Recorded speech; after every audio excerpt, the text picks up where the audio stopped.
We're in the southeast coast of Sri Lanka, and I'm in a place called Hikkaduwa, and I've stumbled upon this amazing location here, and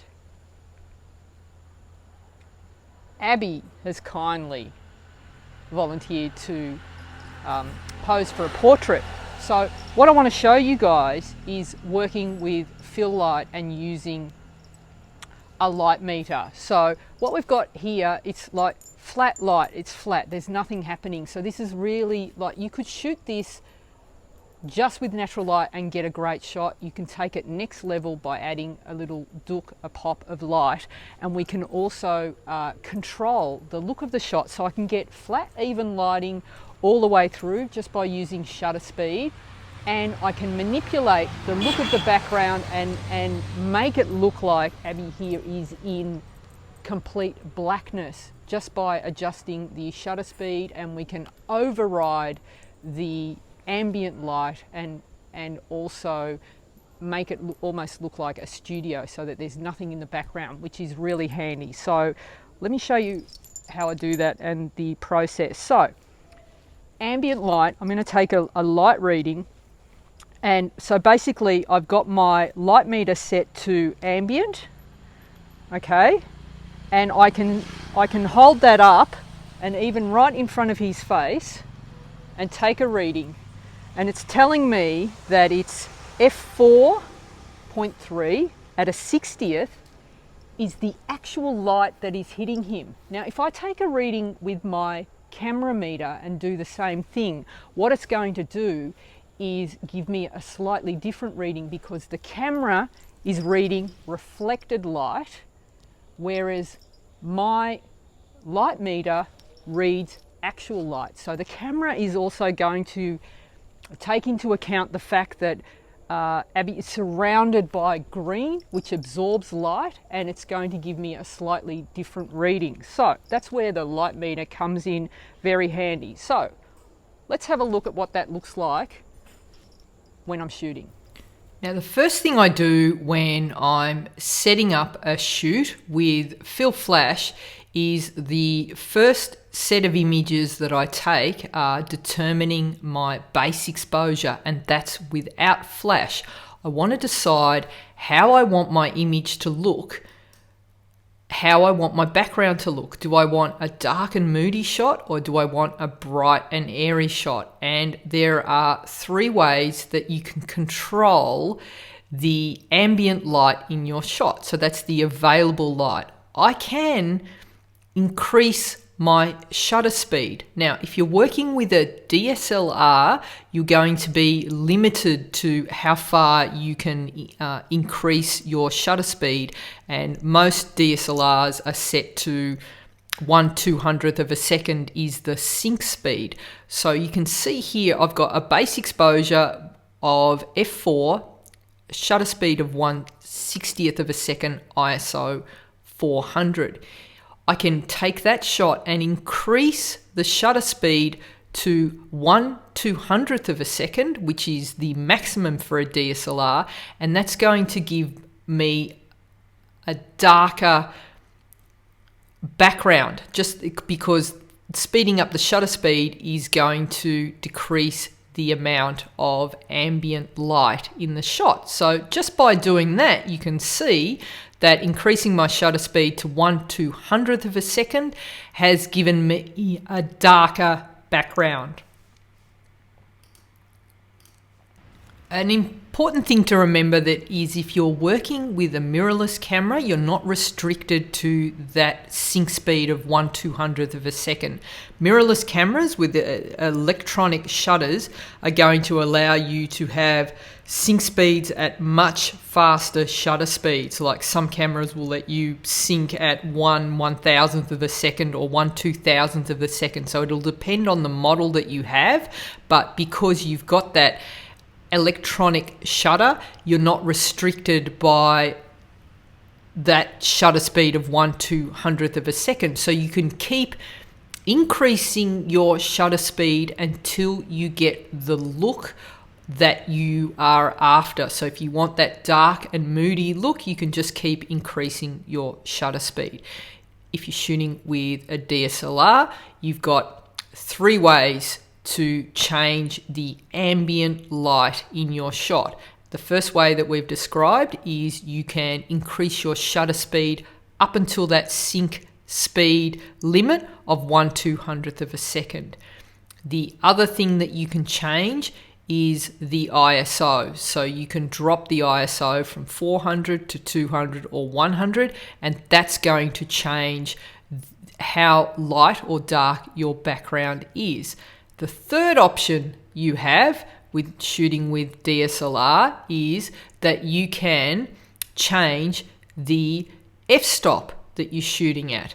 Now, making the aperture or the opening of the lens smaller is going to restrict the amount of light, and it's going to give you an overall darker exposure. So you can see in this image, when I go from f4 to f5.6, the background, the overall image becomes darker. And if I go to f8, it becomes darker again. So they're the 3 parameters that I play with when I'm shooting with DSLR to establish my base exposure. The other thing that you want to remember when you're setting up your shot and determining how you want your shot to look like is you want to think about how you want your background to look. So if you want a background where it is blurry and you don't want as much detail in the background, then you want to be shooting on a wider aperture so that you've got a shallower depth of field. If you want more detail in the background, you want to have a narrower aperture, which is a smaller opening, and you're going to have a much more objects in the frame are going to be in focus. And if this is a bit confusing to you, I suggest you go and check out the Get Off Auto course and have a look at the tutorials that cover aperture and shutter speed and also ISO. All right, so once I've established my base exposure, I've got f8, 1/200th of a second, ISO 400. I'm going to now take a reading for flash. I'm adding flash to the image. So what I've got here with my setup is I've got a Canon flash and a Canon trigger on the camera, and I'm using a Gary Fong diffuser, which gives a lovely soft light to the face. To take a reading of your flash using a light meter, you will need to set the ISO that your camera is set to and the shutter speed that you're shooting at into your light meter. So I've got my light meter set to ISO 400, and I have already set my shutter speed to 200. The mode that you'll be reading your flash with is non-chord, and basically what non-chord means is that I can take a reading without the light meter being attached to the flash.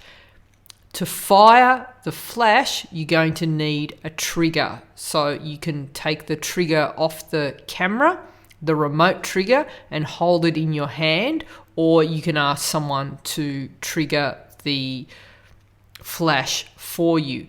Then the next thing that you do is you get your light set in place the way you want it to be lighting your model, so exactly as you would normally shoot. You hold the light meter, and it is the dome at the top of the light meter that is reading the flash. You hold that in front of the face because that's what we're lighting.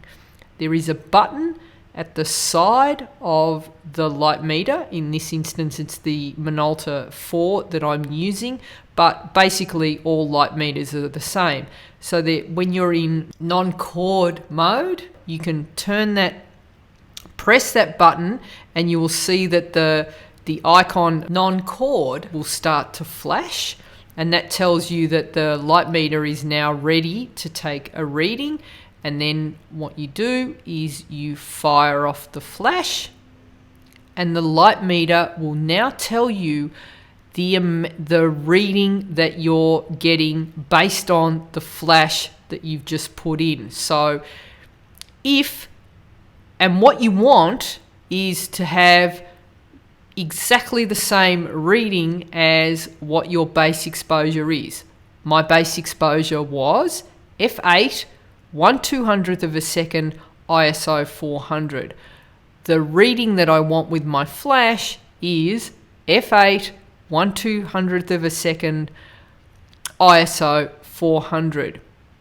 If you're not getting that, if you're getting more or less, if you're getting say a reading of f11 from the flash, then that means that your flash is overexposing the image. It's too much, so you need to turn the power of your flash down.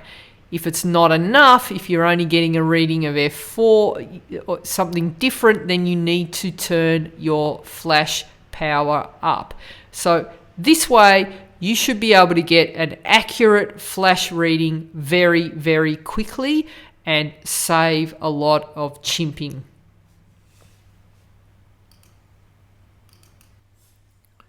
Okay, so for the actual shoot, first thing I do is just make sure that I'll finesse the shot. I didn't like how he was holding the sticks there. They're actually sticks of cinnamon. So make sure that that's all neat, and then give the direction, show him how to stand, and most importantly where the eye line is. And looking proud and tall is the direction that I'm giving him. Make sure the light's looking good, and then setting up. So we've established the base exposure is f8 ISO 400 1/200th of a second, and we've got the base exposure, and then it's just a matter of shooting and getting the shot the way I want it by adding the flash.